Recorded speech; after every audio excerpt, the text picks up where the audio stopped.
What is happening, Blue Jays fans? I am your host, Craig Borden, here on Jays Latest, and we're going to talk all things Toronto Blue Jays. Let's hit a home run just like the Blue Jays did last night because, wow, what a ridiculous switch of the light switch at this point for the Blue Jays. This was a two games for one, rolled into everything, and it is amazing how this was a pitcher's duel through 6 innings. The Toronto Blue Jays just could not get anything going. The only exception was the spark that was Nathan Lucas, which we're going to talk more. But he kicked off the offense with a 2-run blast in the fifth inning, and it was just great to see. But we're going to talk more about Nathan Lucas here in a minute. But this game itself, holy shnikes. This game just went from being one type of thing to another, and it literally, I can't not say anything other than transformed from a pitcher's duel to a laugher. The Blue Jays turn around and just dust the Padres in the after this game. From the seventh inning on, the Blue Jays scored 12 runs, five in the seventh, seven in the eighth, and even got to the position pitching or position player pitching part of this ball game with the Padres. So 14 hits, 14 runs, only one error. And then on the other side, 5 hits for the Padres, 4 errors. And that will be a big part of why they lost this game. At the end of this, it looked like they honestly could not make a play. Manny Machado made a couple of errors. They're kicking the ball around the infield. It was just like all of a sudden, low A minor league or high school team defensively showed up. Manny Machado ends up having 3 errors in this game. Jose Iglesias picks up the other fourth official one, but there was a couple other plays that they just happened to get out. You can't call it, you can't guarantee a double play in an error situation, so that was one of them as well. But the Padres just looked like a team that could not get something going. Luis Arias at the plate being the one major exception. Manny Machado peppers in a couple of singles as well against Kevin Gossman. So let's talk about the ace Gossman, because at the end of the day, this is what he looked like again as he picks up his fourth win of the season. Kevin Gossman, 7 strong innings, only gives up 3 hits, 9 strikeouts, party people. That was the cool part. Gets his ERA back for the season to just about 4 and just looked like the things were moving. So this is one of those situations where is it the dome because he got able to stay inside of the Sky Dome and be warm? But I'm hoping as the summer heats up, Kevin Gossman heats up, and those pitches start to move because that was the big story for Goss last night. That splitter was splitting. There was nothing left high, low, or anything, nothing hanging for these San Diego Padres to mash up.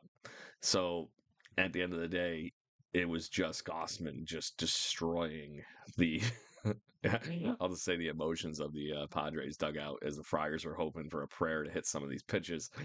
And it was just fun to watch, pitch ninja level stuff.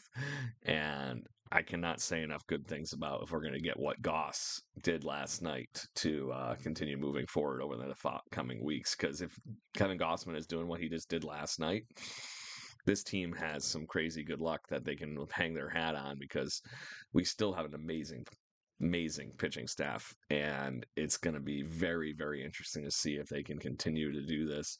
But let's talk about the rest of the lineup before we focus in on Nathan Lucas.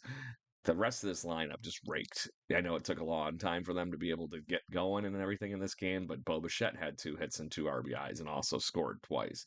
Varsho, late inning grand slam to just put like the cherry on top of the cherry on top of the other cherry on the cake. Um, George Springer picks up 2 hits and a stolen base along with 2 runs scored. Ernie Clement somehow scores 3 runs, even though he only had 1 hit and an RBI, no walks. There would be the errors, party people. Addison Barger also having a really great day at the plate, and even Jonathan Clase getting in on the ribby action. So this was a team collective offense outpouring that really, really was nice to see, and hopefully this is the starting point of something going for the Toronto Blue Jays on the offensive side of the ball, because it is very fun to get these kind of games as an offense. It's very bad to be in the Padres position.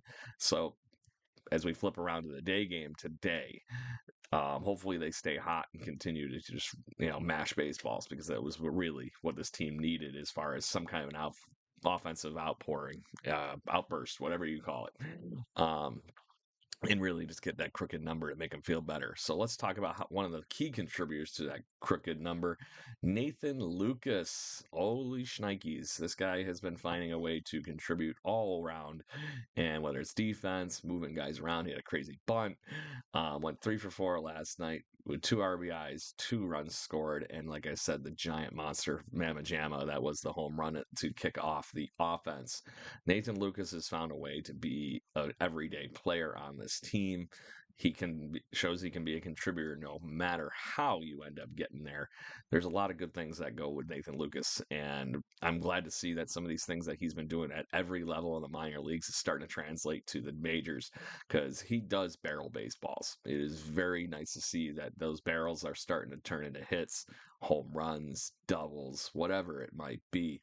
Um, Him and Addison Barger have found ways to be very good at this, and maybe cementing a place in their rosters here for this team. So very cool to see. The other home run, like I mentioned, Dalton Varsho puts the, like I said, monster grand slam to make it 12-0 at the time for the Blue Jays. So, like I said, we got a quick turnaround today. The Toronto Blue Jays are going to be obviously playing the Padres for one more game on their getaway day. They will be playing at 1 o'clock before they head off to Tampa. The Blue Jays will eventually be over at the Steinbrenner Field because of the lack of fun going on with Tropicana Field. They will be playing at what is used to be the Single A team for the New York Yankees in Clearwater. So tonight, though, Bound Francis is going to be taking on, I forget the young gentleman's name, Stephen Kolek, who is actually having a really good season. So people forget that the Padres were honestly on a roll before they came to Toronto. Maybe it's the giant cross country trip, but they are now 27-20 after losing 2 games to the Blue Jays. And guess where we're sitting, party people? We are exactly even at 500. So that is very fun to see. Stephen Kolek, like I said, is going to be on the mound for the Padres. He's got a 2.33 ERA. Has only allowed 17 hits and 15 strikeouts in his last 3 appearances. Meanwhile, on the flip side of that, we are having a first time in a long time. Bound Francis is struggling. He has got a 6.32 ERA in those same last 3 appearances, and the hits have not been nice to him, and he's allowed 13 strikeouts and 4 walks. So Bound's got to find a way to not let this Padres lineup just mash home runs off of him, because that has been 100% his Achilles heel. So hopefully he can find a way to keep these guys in the yard, keep people like Luis Arias from taking advantage of them on the base paths, and hopefully they come out of here with a sweep, because that is exactly what is at stake. Otherwise, the Blue Jays are going to be sitting 1 game back under 500 on their way to Tampa. So Blue Jays fans, if you didn't see the Jaybird Watching podcast last night, we had the voice of the Vancouver Canadians on the show, Tyler Zickel, and we got to hear all about the Toronto Blue Jays young prospects that are all seeming to coalesce and gather in Vancouver. It's been fun to see highlights of Trey Savage, Arjun Amala, and a friend of my show, Chris Goodwin. So make sure you check that out too, because that was a fun one to talk all things what's going on at Nat Bailey and the wonderful fun that is the Vancouver Canadians baseball brand.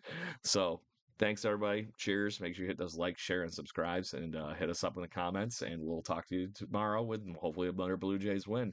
Cheers.